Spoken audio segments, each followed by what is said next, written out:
sa Papa Dudut Stories, ikaw ay hindi nag-iisa.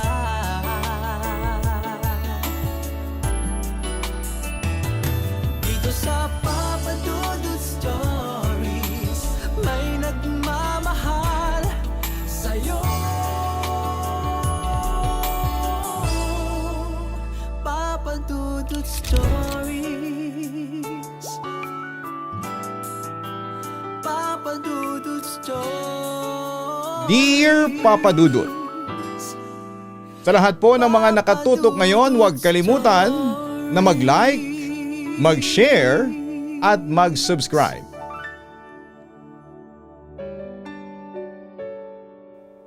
Magandang araw po sa inyong lahat. Ako po si Gwendry Samantha Lopez. 29 years old na sa ngayon at kasalukuyang nakatira dito sa Malabon City. Nagwo-work ako bilang isang home-based virtual assistant. At sa gabi naman ay madalas kong pinakikinggan ang inyong channel na Papa Dudut Stories. Siya nga pala ay sumulat po ako para i-share sa inyo ang isang karanasan na magpahanggang sa ngayon ay masakit pa rin sa akin. Hindi lang kasi ako isang beses trinaydor ng taong malapit sa akin kundi 3 beses. Papa Dudut, simula pagkabata, ako at si Gracie ang tinaguriang dynamic duo. Mag-best friend kami since grade school pa lamang. Magkasama na kami sa lahat, recess projects, pati sa kalokohan. Siya yung kikay at palangiti. Ako naman yung tahimik na mahilig sa arts. Siya ang laging nagtutulak sa akin na sumali sa school play habang ako naman ang gumagawa ng props at costume niya.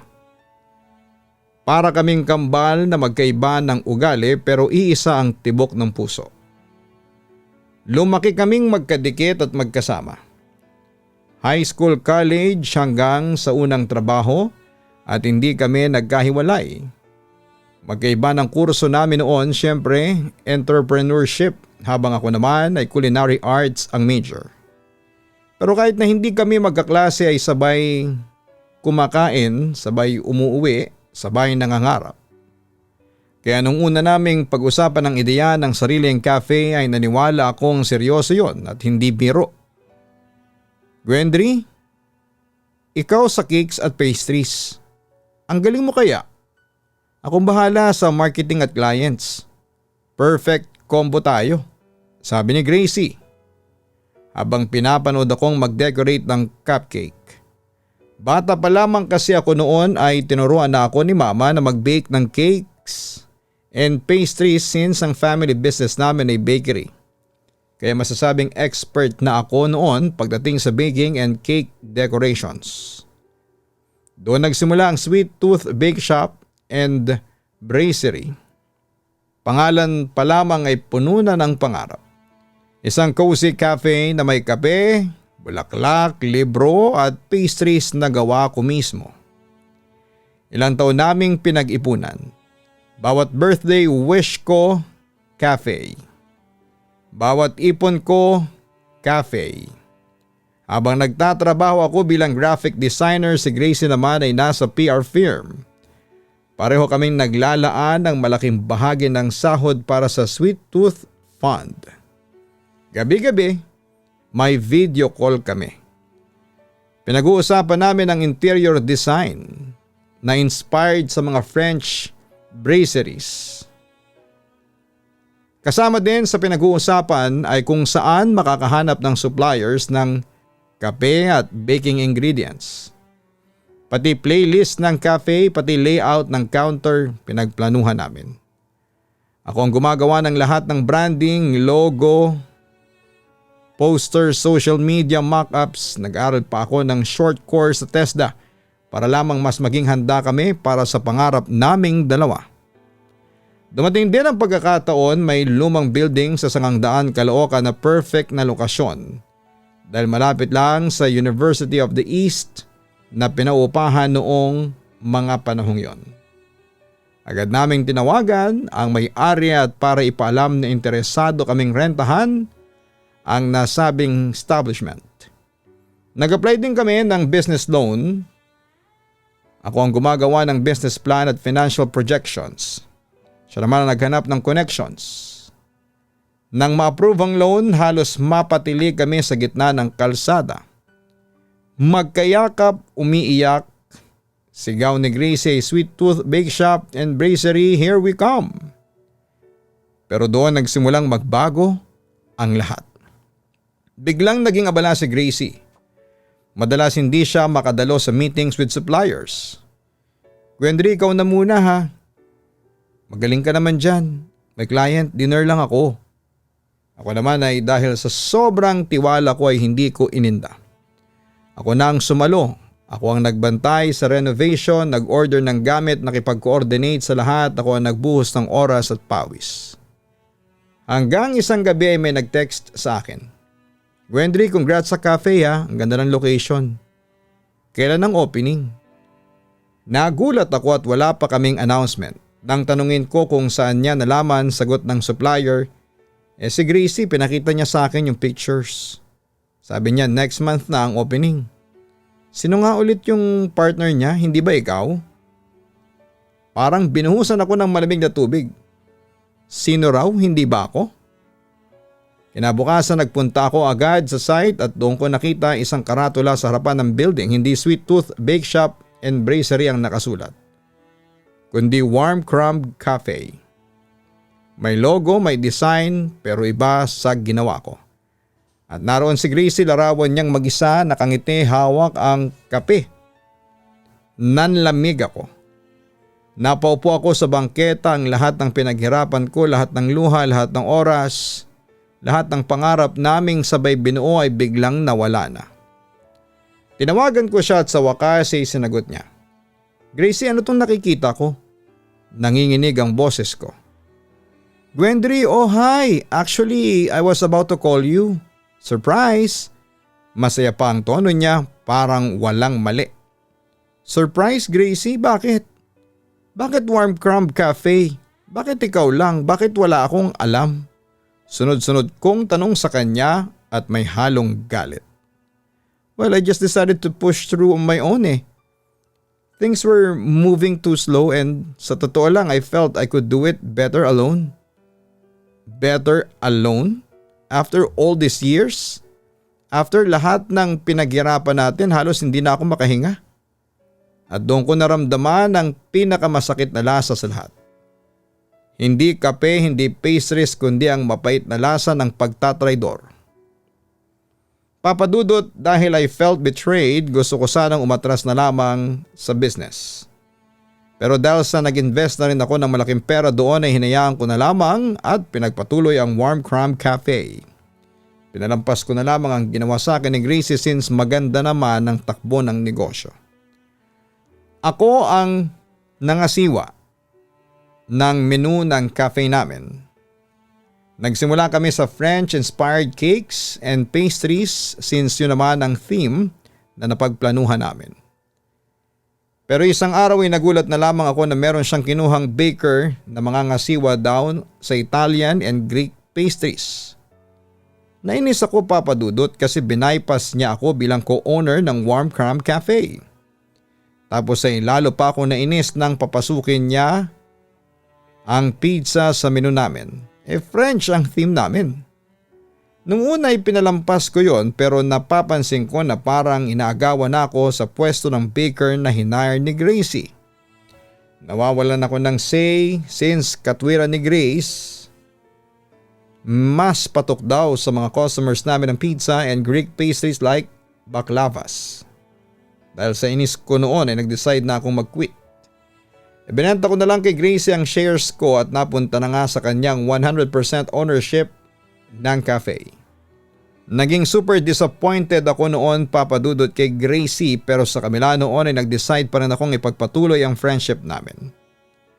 Naging okay naman pagkatapos noon at fully supported ko pa rin siya sa naging success ng kanyang cafe. Sa kabilang banda ay muli ako nag-apply ng business loan para magtayo ng sarili kong negosyo. Ipinagpatuloy ko ang business plan sa Sweet Tooth pero pinalitan ko yon ng pangalan. naging Artisan's Oven by Gwenry. Yun ang bagong pangalan. Isang malit na cafe lang ito na tinayo ko sa QC. French pa rin ang theme nito, pati coffee and drinks na sineserve namin sa cafe ay French-inspired. 3 weeks before opening ay in-invite ko si Gracie na dumalo sa blessing ng aking cafe. Nagsabi naman siya na pupunta siya pero noong araw ng opening and blessings ay hindi pumunta si Gracie. Tinawagan ko siya noon pero sinabi lang niya sa akin na busy siya. Dumalo daw kasi siya sa birthday ng kaklase namin. Papadudot na hurt ako noon. Kasi maraming taon na kaming naging magkaibigan pero hindi pa pala ako mahalaga sa kanya.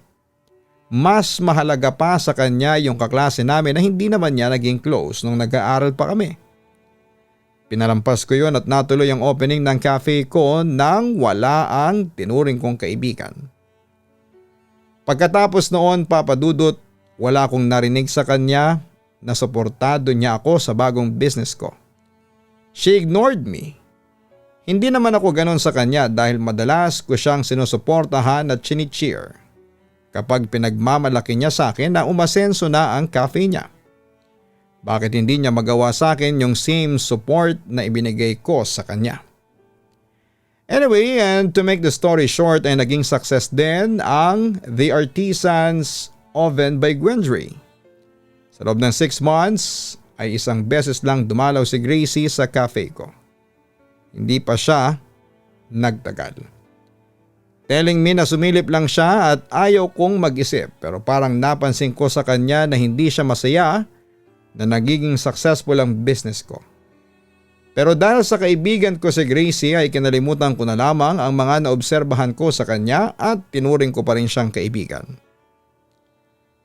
Pero Papadudot, hindi ko po akalain na yung sunod-sunod na success ng business ko ay mapuputol makalipas ang 9 na buwan.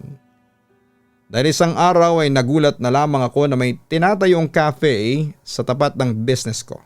At ang laki ang mga mata ko nang malaman ko kung sino ang may-ari nito.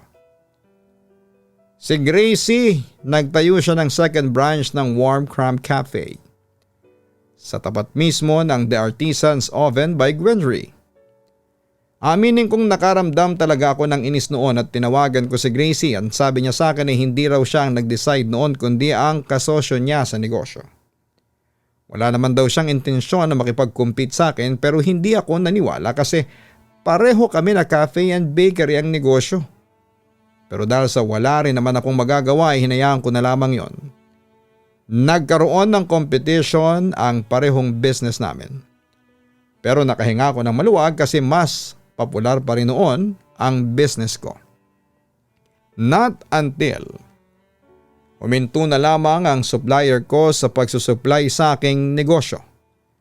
Nang tanungin ko kung bakit ay doon ko nalaman na sumosyo pala si Gracie sa supplier ko kaya biglaan ang paghinto ng supply sa cafe ko.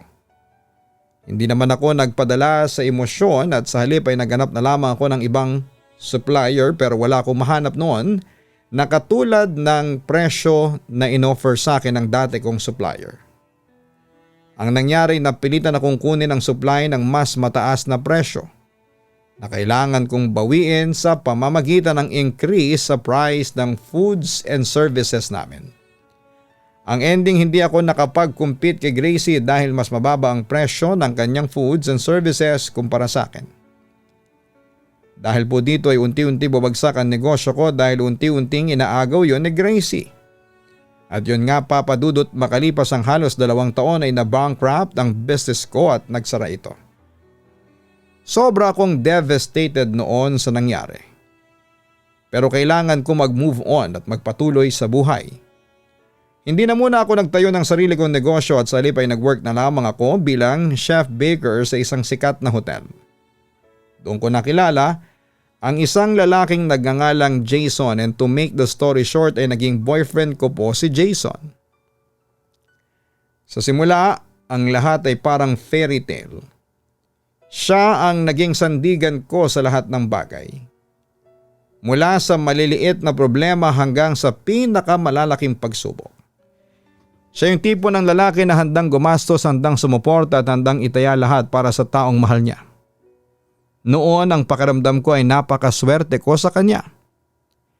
Hindi nga nagtagal ay ipinakilala ko si Jason kay Gracie. Natuwa naman ang kaibigan ko dahil sa kabila daw ng naging pagsubok ko sa buhay ay isang gwapo at mabait na lalaki ang dumating sa akin para pasayahin ang aking buhay.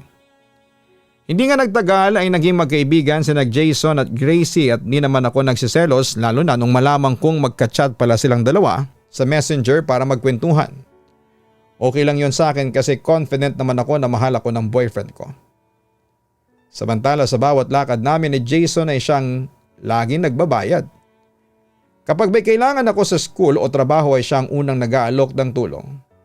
Kapag may biglang emergency sa pamilya ay siya rin ang naglalabas ng pera at oo, hindi ko ikakaila na malaki ang naitulong niya sa akin. Malaking bagay ang ginagawa niya at hindi ko yon kinakalimutan. Pero habang tumatagal ay may kapalit pala ang lahat. Sa tuwing nagkakaaway kami kahit gaano kaliit ang dahilan ay palaging nauwi sa panunumbat. Kesyo kung hindi raw dahil sa kanya ay hindi ko mabibili ang cellphone ko. Kesyo kung wala siya ay hindi ko matatapos sa mga proyekto ko. Kesyo utang ko raw ang lahat ng ito sa kanya. Nung una ay tiniis ko. Inisip ko na baka dala lamang ng galit o init ng ulo. Pero paulit-ulit kasi. Hanggang sa naging pattern na. Kapag hindi niya nakukuha ang gusto niya ay babanggitin niya lahat ng bagay na ginastos niya para sa akin at para bang isang listahan ng utang ang kailangang bayaran kahit na hindi ko naman hiningi ang karamihan. Dumating pa nga sa punto na noong isang beses na naghiwalay kami saglit dahil sa matinding away ay siningil na niya ako. Oo, siningil niya ako. Sabi niya kung ayaw mo na ay ibalik mo lahat ng ginastos ko sa iyo. Nang marinig ko yon ay parang gumuho ang mundo ko. Akala ko ba pagmamahal ang dahilan ng mga tulong niya? Bakit parang naging transaction na lamang ang relasyon namin? Masakit kasi hindi ko naman tinuring na utang ang lahat ng yon. Ang akala ko ay parte yon ng pagiging magkasama, tulungan, suporta, pagmamahalan. Pero sa tuwing sinusumbat niya, pakiramdam ko ay hindi ako girlfriend, kundi parang taong may pagkakautang na kailangang bayaran ng panghabang buhay. Hindi ko rin naman sinabing wala akong ambag. Nagbibigay din ako. Nag-aabot din ako kung may kaya ako. Pero alam ko rin ang limitations ko. Hindi ako kasing laki ng kita niya at madalas ako ang nagtitipid. Ang kaya kong ibigay ay pagmamahal, oras at pagsuporta. Ngunit para sa kanya ay parang kulang ang lahat ng yon kung hindi ko matutumbasan ang gastos niya. Mahal ko siya sobra. Hindi madaling itapon ang mga panahong pinagsamahan namin, Papa Dudut. Andyan ang masasayang alaala, mga biyahe naming dalawa, mga pangarap sa buhay ng sabay naming binuo. Pero paano kung sa likod ng lahat ng yon ay may kasamang panunumbat at paulit-ulit na pagpaparamdam na may utang ako sa kanya? Napagod na rin ako sapagkat imbes nasaya ang maramdaman ko kapag kasama ko siya ay kaba at takot na lamang ang nangingibabaw. Takot na baka may masabi akong mali at muli na namang ilabas ang listahan ng lahat ng naibigay na niya. Takot na baka isang araw ang pagmamahal niya ay tuluyan ng mawala at palitan ng mga numero at ng resibo. Sinubukan ko na rin na kausapin siya at paulit-ulit kong sinasabi na masakit para sa akin ang panunumbat. Na hindi ko itinatanggi ang lahat ng tulong niya at lubos akong nagpapasalamat. Pero sana hindi niya gamitin yon bilang sandata laban sa akin. Nakikinig siya saglit, oo, nangangako siyang hindi na mauulit pero ilang linggo lang ay babalik na naman sa dati. Hanggang sa isang araw ay bigla na lamang akong minessage ni Jason at gusto na raw niyang makipaghiwalay. Tinawagan ko siya noon pero hindi niya sinasagot hanggang sa nagpa siya akong puntahan siya sa kanyang trabaho. Noong break time niya ay nag-usap kami at humingi siya ng sorry sa akin.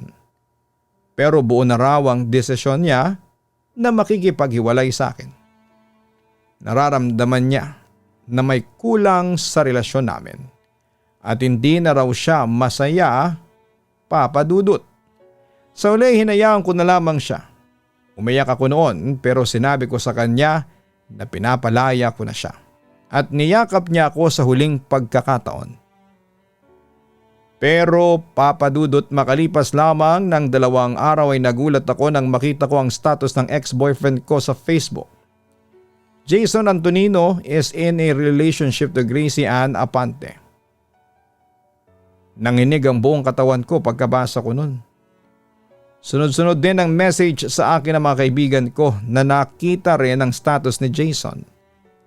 Chinek ko naman ang Facebook profile ng ex ko at tumambad sa akin ang mga litrato na Jason at Gracie na magkasama at magka-holding hands sa isang parke. Parehong sweet sa mga pictures nila pero hindi ko na napigilang umiyak nang makita ko na yung isang selfie nila na naghahalikan sa labas ng Warm Crumb Cafe. Papa Dudut, doon ko na-realize na hindi talaga kaibigan ang trato ni Gracie sa akin, isa siyang traidor at hindi lang isang beses niya akong trinaydor. Una doon sa planning ng Sweet Tooth Bakery and Brasserie na ginawa niyang Warm Crumb Cafe na hindi man lang sinabi sa akin. Pangalawang pagtatraidor niya sa akin ay ang pagtatayo ng business niya sa tapat ng business ko na naging dahilan para malugi at magsara ang business ko. At eto ngang pangatlo ay inagaw ni Gracie ang boyfriend kong si Jason. Papa Dudut, iyak ako ng iyak noon as far as I'm concerned. Wala naman akong kasalanan kay Gracie para gawin niya ito sa akin. Pero na-realize ko rin na inggit ang dahilan. Kaya nagawa niyang traidorin niya ako ng 3 beses. Sa puntong ito ay nagising na ako at hindi na ako nagmura. Nag-trash talk o nagsumpa kay Gracie kasi wala rin namang mangyayari. Hindi na rin mababago ang katotohanan na siyang nagwagi kaya nag-decide na lamang ako na manahimik. Tinanggal ko ang anumang komunikasyon na meron ako kay Gracie at kay Jason at blinako na sila sa lahat ng social media platform.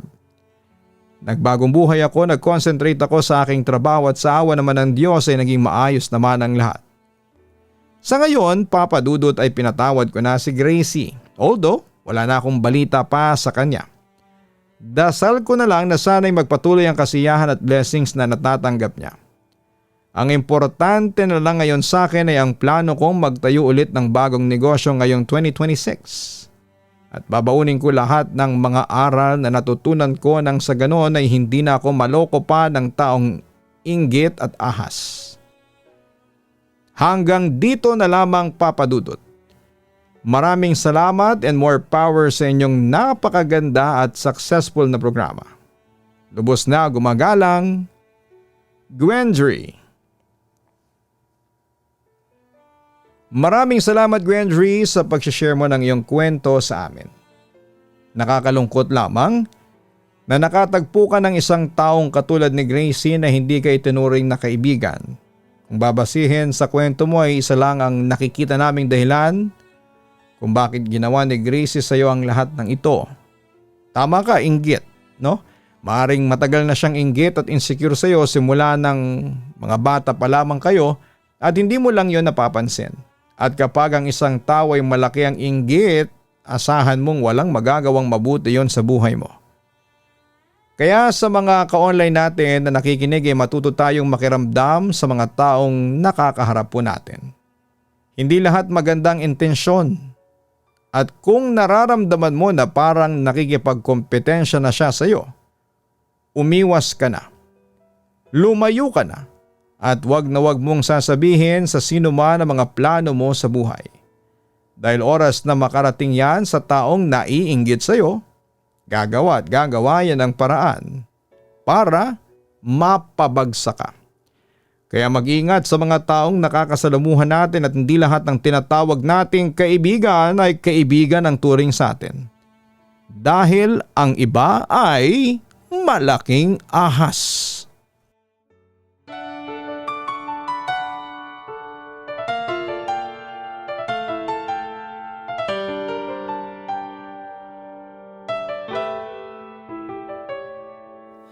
Ang buhay ay mahiwaga,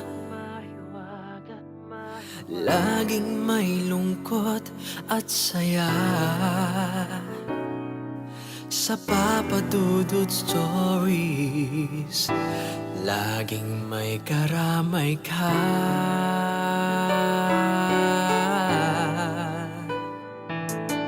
Mga problemang kaibigan, dito ay pakikinggan ka. Sa Papa Dudut Stories, kami ay iyong kasama. Dito sa Papa Dudut Stories, ikaw ay hindi nag-iisa.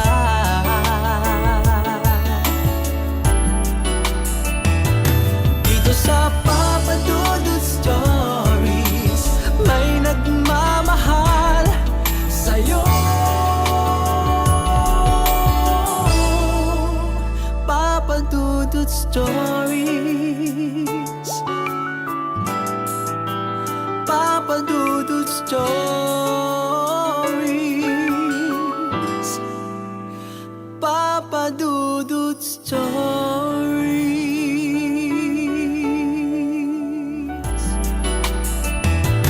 Dito sa Papa Dudut Stories, may nagmamahal sa'yo. Papa Dudut Stories, Papa Dudut Stories. Hello mga ka-online, si Papa Dudut po ito. Nag-enjoy ka ba sa ating kwento ngayong araw? Huwag kalimutan na i-share, mag-like at mag-subscribe. Maraming salamat po.